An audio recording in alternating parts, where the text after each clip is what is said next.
ഇതാണ്. നമ്മൾ എപ്പോഴും ഈ പെൺകുട്ടികളെ മാത്രമാണ് ശ്രദ്ധിക്കുന്നത്. പെൺകുട്ടികൾ എവിടെ പോകുന്നു, പെൺകുട്ടികൾ ഫോൺ ചെയ്യുന്നത് ആരെയാണ് ഫോൺ ചെയ്യുന്നത്, പെൺകുട്ടികൾ എങ്ങനെയാണ്, അങ്ങനെയാണ് പെൺകുട്ടികൾക്ക് കൂടുതൽ കെയർ നമ്മൾ കൊടുക്കാറുണ്ട്. പക്ഷേ നിങ്ങളുടെ സ്വന്തം വീട്ടിലുള്ള ആൺകുട്ടികളെ നിങ്ങൾ എത്ര ആളുകൾ ശ്രദ്ധിക്കുന്നുണ്ട്? അവർ ആരുടെയൊക്കെ കൂടെയാണ് പോകുന്നത്, ആരുടെയൊക്കെ കൂടെ സംസാരിക്കുന്നുണ്ട്, അവരുടെ കയ്യിൽ ആവശ്യത്തിലധികം പണം എത്തുന്നുണ്ടോ, അവരുടെ പേഴ്സിൽ എന്തൊക്കെയാണോ ഉള്ളത്, അല്ലെങ്കിൽ അങ്ങനെയുള്ള എന്തൊക്കെ കാര്യങ്ങൾ നിങ്ങളുടെ വീട്ടിലുള്ള ആൺകുട്ടികളെ കുറിച്ച് നിങ്ങൾ ശ്രദ്ധിക്കുന്നുണ്ട്? ഇതുവരെ നിങ്ങൾ ശ്രദ്ധിച്ചിട്ടില്ല എന്നുണ്ടെങ്കിൽ ഇനി ശ്രദ്ധിക്കണം. കാരണം നമ്മുടെ കുട്ടികളെ വഴി തെറ്റിക്കാനായിട്ട് ഒരുപാട് മാർഗങ്ങൾ നമ്മുടെ ചുറ്റും ഇപ്പൊ മിനിറ്റിന് ഉണ്ടായിക്കൊണ്ടിരിക്കുകയാണ്. അതുകൊണ്ട് പെൺകുട്ടികളെ ശ്രദ്ധിക്കുന്നതിനേക്കാളും ഒരു പടി കൂടുതൽ ആൺകുട്ടികളെ ശ്രദ്ധിക്കണം എന്നാണ് എനിക്ക് പറയാനുള്ളത്. ആൺകുട്ടികളെ പറഞ്ഞ് മനസ്സിലാക്കിക്കണം, പെൺകുട്ടികളെ ബഹുമാനിക്കാൻ പഠിപ്പിക്കണം, അല്ലെങ്കിൽ പെൺകുട്ടികളെ എങ്ങനെ പെരുമാറണം എന്നുള്ളത് പഠിപ്പിക്കണം, എങ്ങനെ മറ്റുള്ളവർ സംസാരിക്കും, ഇതെല്ലാം ആൺകുട്ടികൾക്ക് വേണം കൂടുതലായിട്ട് കെയർ ചെയ്ത് നമ്മൾ പറഞ്ഞ് പഠിപ്പിച്ചു കൊടുക്കേണ്ടത്.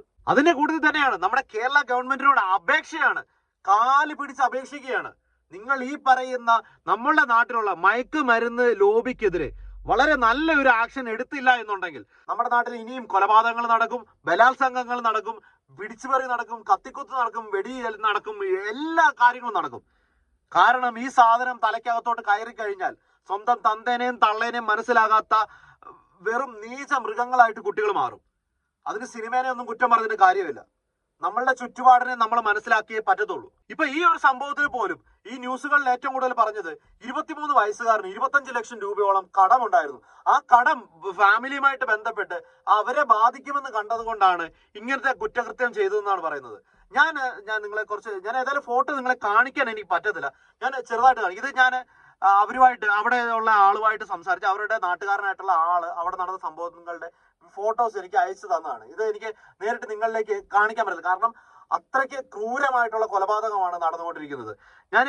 എനിക്കത് കണ്ടിട്ട് എനിക്ക് ഛർദ്ദിക്കാൻ വരുന്ന രീതിയിലായിരുന്നു ആ ഓരോ ഫോട്ടോസും വീഡിയോസും. അപ്പോ ഇത് കണ്ടിട്ട് എനിക്ക് തോന്നിയത് അവൻ ശരിക്കും സ്വഭാവത്തോടെയാണോ ഇത് ചെയ്തതെന്ന് പോലും എനിക്ക് മനസ്സിലാവുന്നില്ല. അവിടെയുള്ള ആളുകൾ പറയുന്നു ഇവൻ ഒരു കുഴപ്പമില്ലാത്ത ആളായിരുന്നു, ഇവൻ അങ്ങനെയാണ്, ഇവൻ ഇങ്ങനെയാണ്.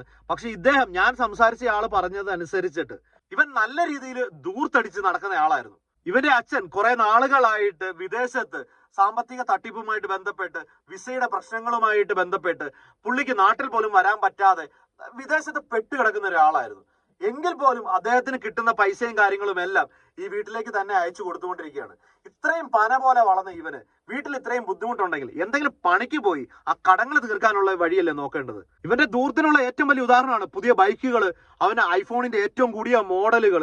ഇതിനെല്ലാം ഇവൻ വഴി കണ്ടുകൊണ്ടിരുന്നത് ഈ പറയുന്ന കുടുംബത്തിലുള്ള ആളുകളുടെ സ്വർണം ഇത് കൊണ്ടുപോയി വിൽക്കുക, പണയം വെക്കുക, പിടിച്ചു പറിച്ച് കൊണ്ടുപോവുക, ഈ രീതിയിലാണ് ഇവന്റെ ജീവിതം മുന്നോട്ട് പോയിക്കൊണ്ടിരുന്നത്.